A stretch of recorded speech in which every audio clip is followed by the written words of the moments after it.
Hi, and welcome to this edition of One on One, which is actually going to be 2-on-1 today. I'm Howie Rose, and we are going to be joined by former Mets Rico Brogna and Jay Payton. But this is all brought to you by Citi. And since 2016, for each Mets home run at Citi Field, Citi has donated $2,000 to No Kid Hungry. And while we anxiously await more Mets home runs at Citi Field, Citi and the Citi Foundation have continued to support No Kid Hungry, providing $7 million in support just since March. And new estimates show that 1 in 4 children in the United States could face hunger this year because of the coronavirus. So now, more than ever, we ask you to join Citi in the fight against childhood hunger. To donate, visit nokidhungry.org/Citi. And thank you very much for that. Right now, let's introduce 2 former Mets, Jay Payton and Rico Brogna. Gentlemen, thanks so much for joining us. And I want to play a little catch-up here to get us started. Jay, why don't you just fill us in on what's going on in your life lately, and does it relate to baseball in any way? Well, after I retired, I spent a few years doing some college baseball broadcasting. I did a year with ESPN where I was doing a ACC conference, and then ended up in Oklahoma where my son was, and ended up doing a couple years of with Fox Sports, doing all their home games for OU. But I was still missing, as we discussed, I was missing all my son's stuff. So quit doing that and actually bought 5 acres of land, built my own indoor batting cages, built my own baseball field on the backside of it, and then started coaching my son's travel team. He wasn't real serious about baseball, but I was hoping kind of having all that would give him a little nudge. And over the years, I think it's gradually helped. But then a couple of years ago, moved down here to Dallas. His mom and stepdad moved down here for his work. So came down here, haven't done a whole lot of late besides just kind of hanging out with my son and working with him on his baseball and stuff. But in the process of getting ready to get back into doing some coaching and some personal training with baseball players. Did you take that cage with you to Dallas? Sadly, I did not. I had a sweet setup, man. I was hoping my son, I gave him the choice. I said, well, we can stay in Oklahoma, but his mom and stepdad, he has 4 siblings with them, so I knew he was going to want to come down to Dallas. Not quite, can't get 5 acres down here like you can up in Oklahoma. Well, Rico, last time we talked, you were in the midst of getting your master's in cybersecurity and then wound up back into baseball. So tie it all together and tell us exactly where your career is at the moment. Yeah, thanks, Howie. I did get a chance to finish my master's degree at Embry-Riddle Aeronautical, and really dedicating that final year of the master's, which was a lot of work and hard. I had to get away from baseball for a little bit, but it really helped, allowed me to focus in and write my papers and research and all that stuff. But I'm so happy I was able to finish that up.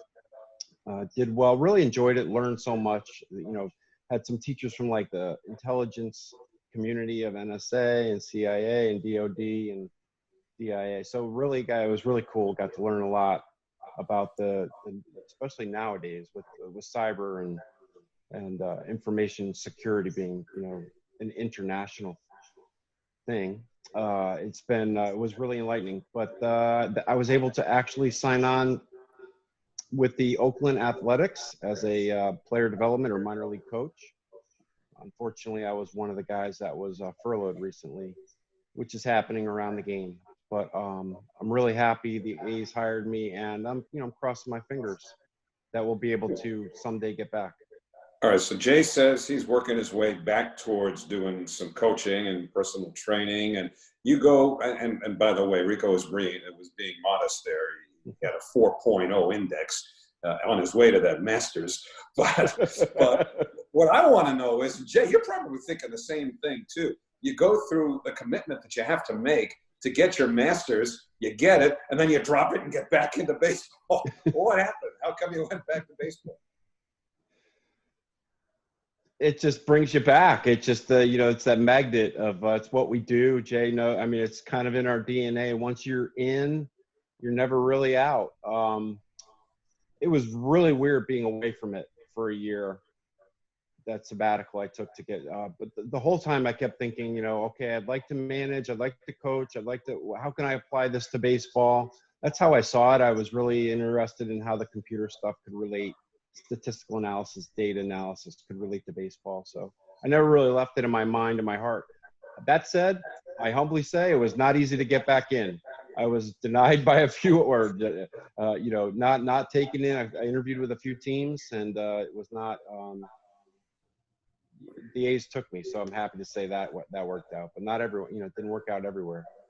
Well, Jay, would you be happy dealing with younger players, even if it's not at the professional level, or is there a part of you that wants back into the highest level? Well, for me, I always say, because after coaching my son's travel team and having a passion for the game, I love teaching kids the game, but I always felt like I wanted to do something with kids at a little bit higher level. So if I get back into the coaching aspect, it'll either be with like high-level travel ball, like 16, 17, 18-year-old kids that I know are trying to get to that next level, or possibly even college baseball, get back into coaching at that level as well. But that's kind of my aspiration. For my son's turning 16, he's going to start driving. He won't need dad anymore, so I can kind of start planning for my next chapter, so to speak. Well, let's go back to the early chapters for both of you, because you were both first-round draft picks, Rico by the Detroit Tigers and Jay by the Mets. And you both had with injuries over the course of your career to the point where they might well have prevented you from having careers that you both envisioned, not only when you were kids, but after you signed and on the way up through the minor leagues. And I'll just throw this out there for both of you right now. But when you are forced to kind of change gears a little bit and maybe have to accept the fact that the injuries have taken something away from you with what you hope would be either longer or more prosperous careers, how difficult is it to reconcile that and say, okay, I thought I had this much to work with. The injuries have left me with this much. How do I deal with that? Either or both of you. You go ahead first, Rico.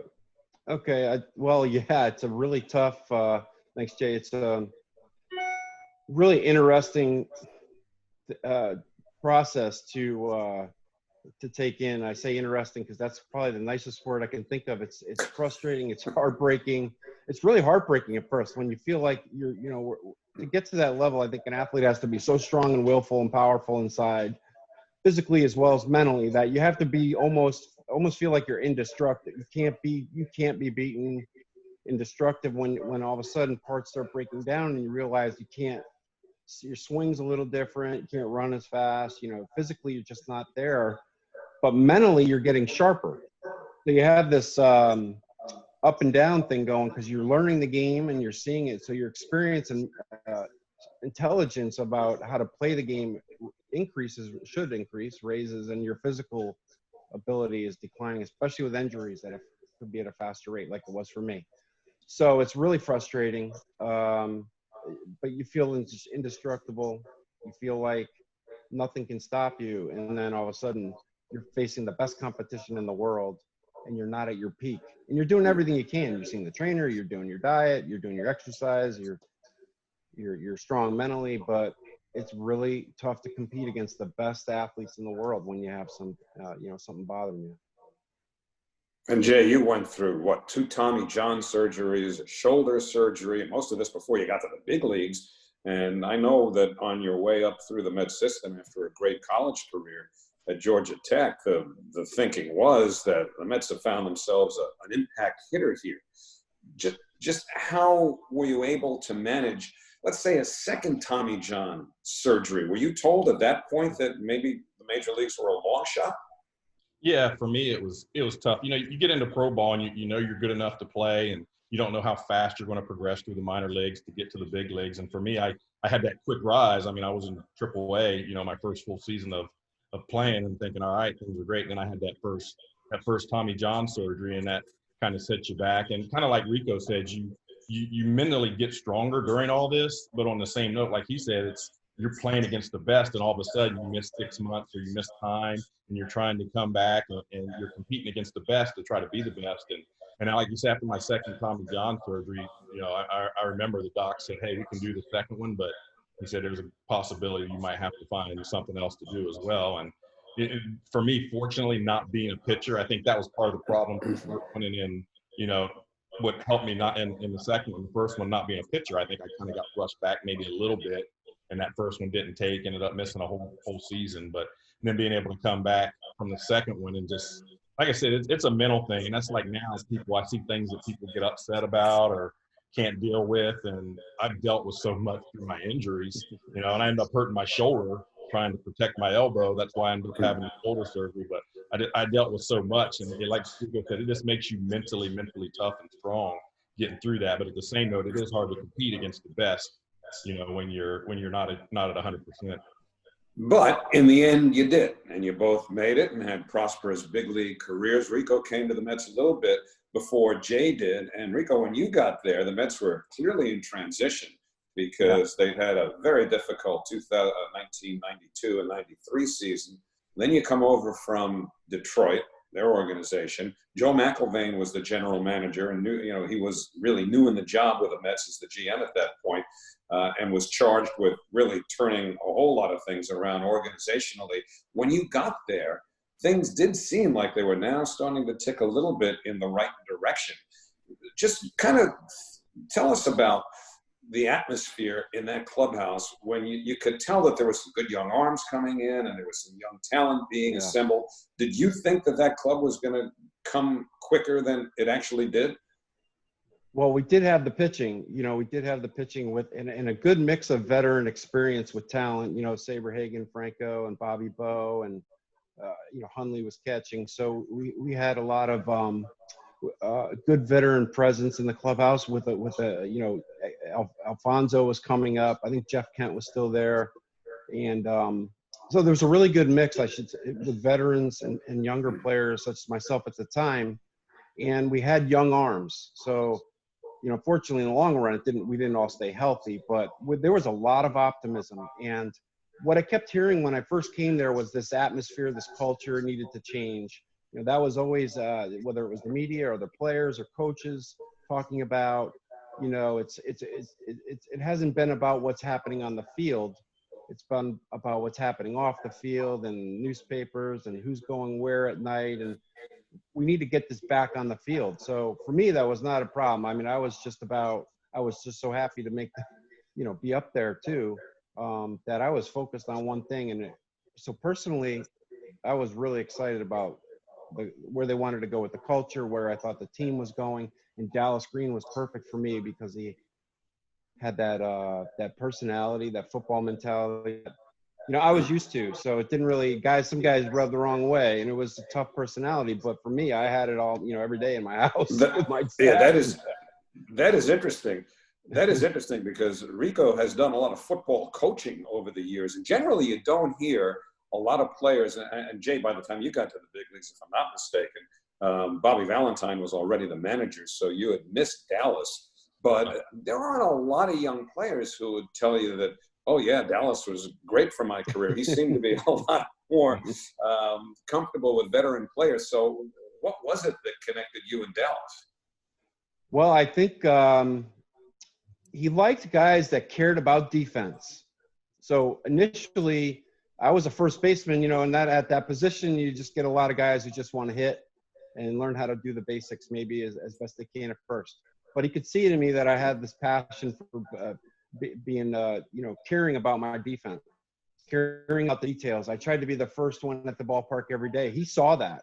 I mean, you hear about it and you wonder if he noticed that stuff. He noticed if you worked in the weight room, extra batting, he took note of the details. But to be honest with you, if I didn't hit as well as I did, he might not have liked me as much. So I had the first 3 weeks, where I was hot. I was really cold in Tidewater, Norfolk, got called up and got really hot. So if you play well, it's easy. It's easy to like players that go, 15 for their first 21 or whatever the numbers were. But I think he appreciated my attention to detail and first one there, last one to leave kind of mentality that I had.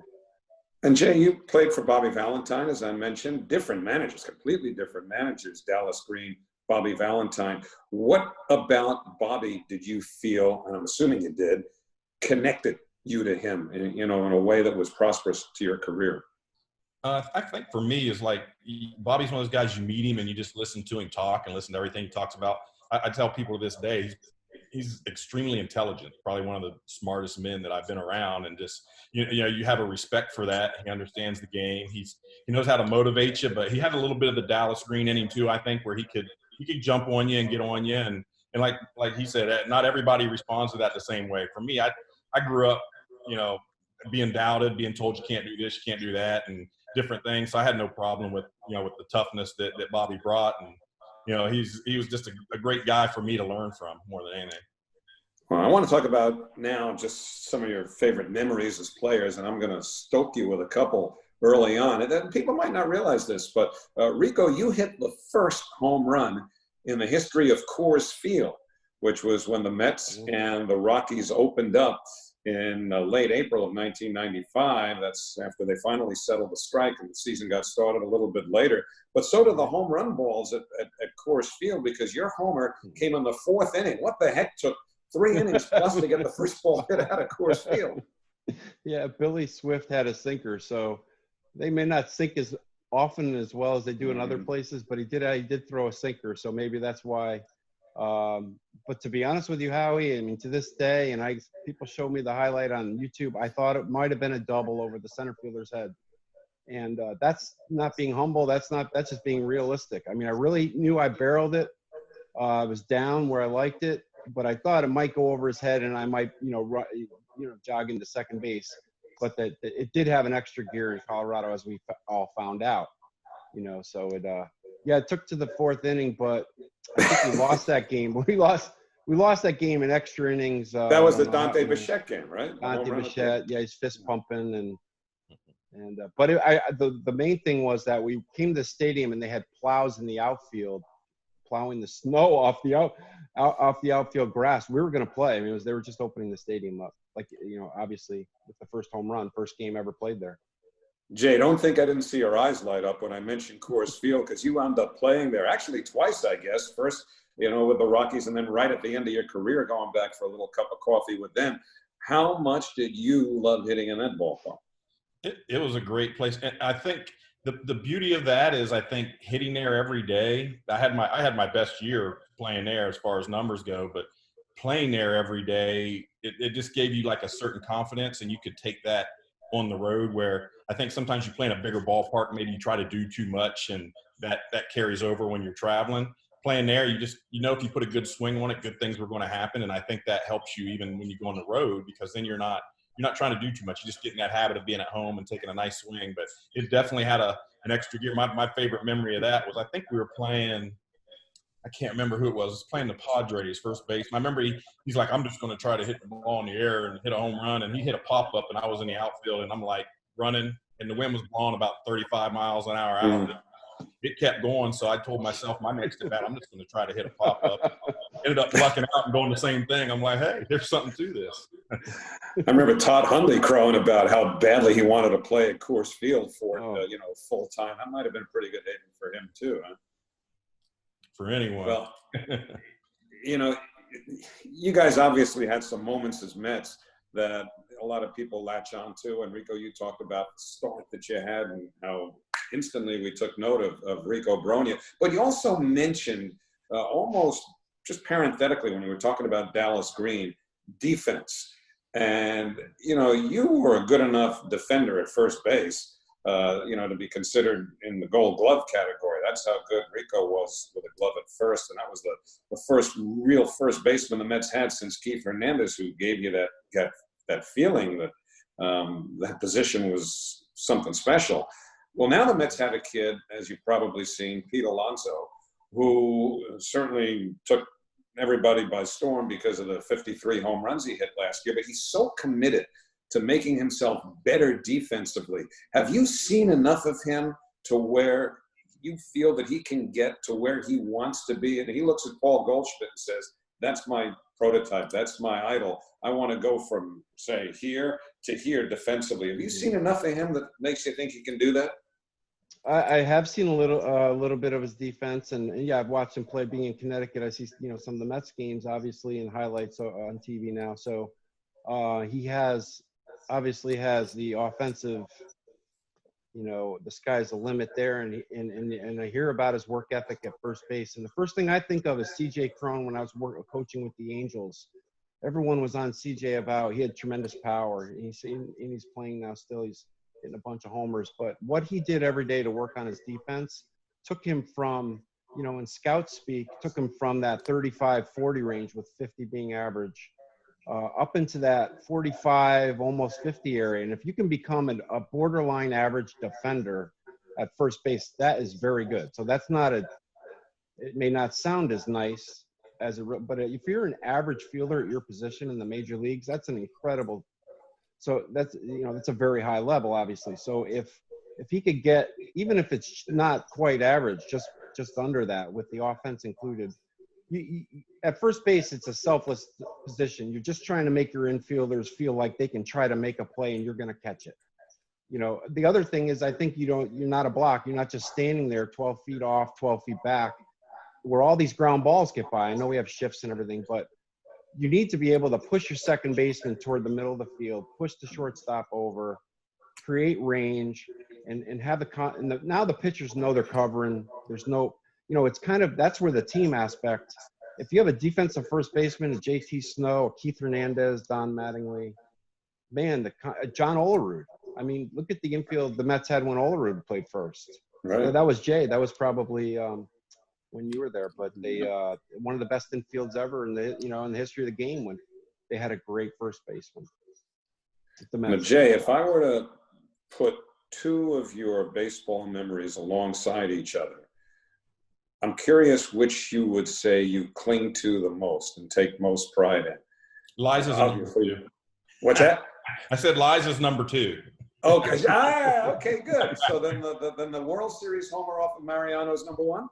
Yeah, that would be my number 1. That's something to cherish with him being in the Hall of Fame. And just, I mean, you don't think about that, and only giving up the 2 home runs, and I get to be included in that as a trivia question, and being the one in the World Series.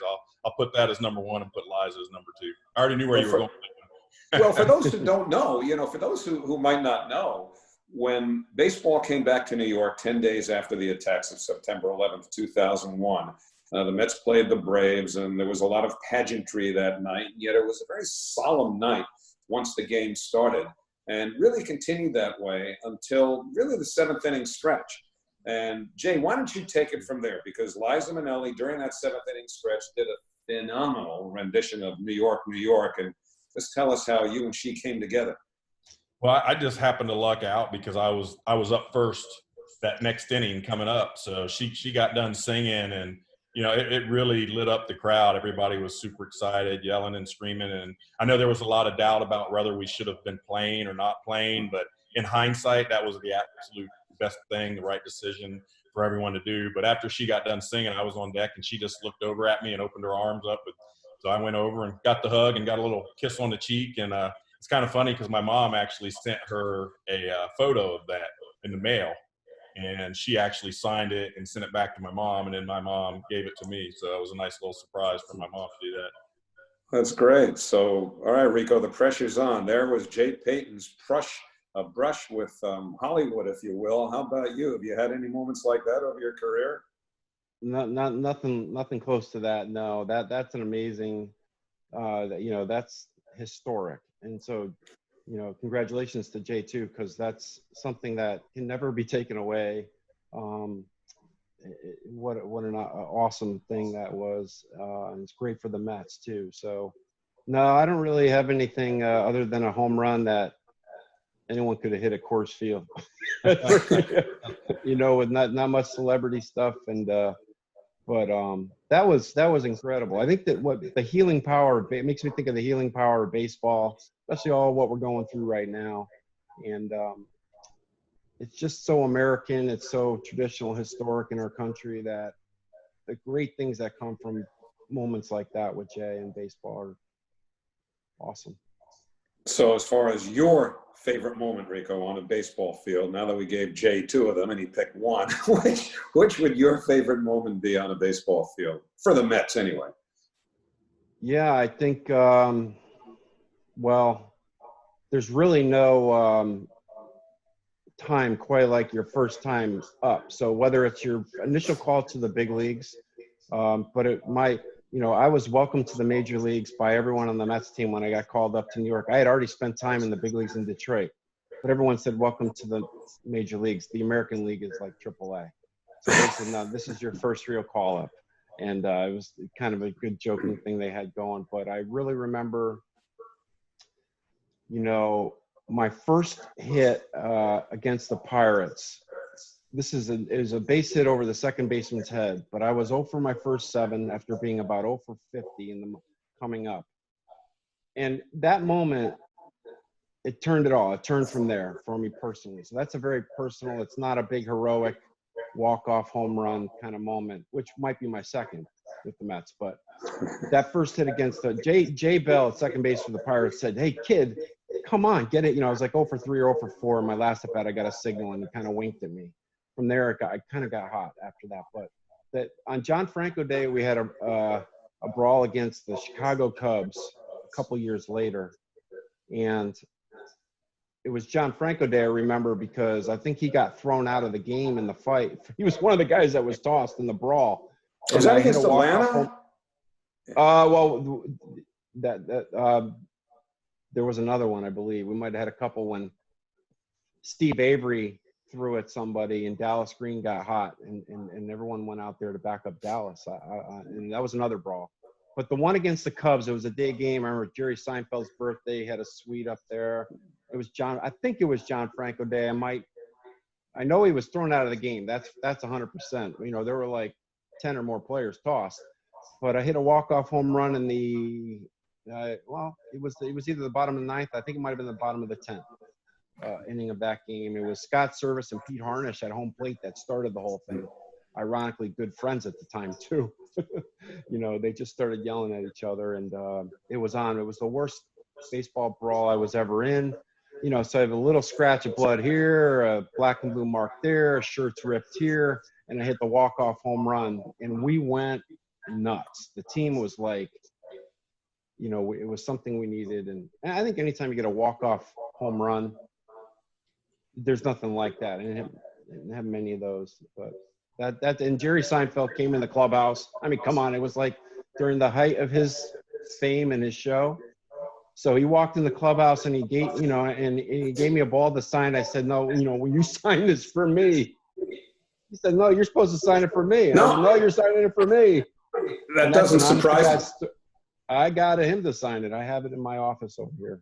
That's not surprising. He is such a huge baseball fan and such a huge Mets fan. Whenever he's around Citi Field, I'm telling you, he's like a little kid. Thanks so much for joining us. And now for more, go to cityentertainment.com/Mets.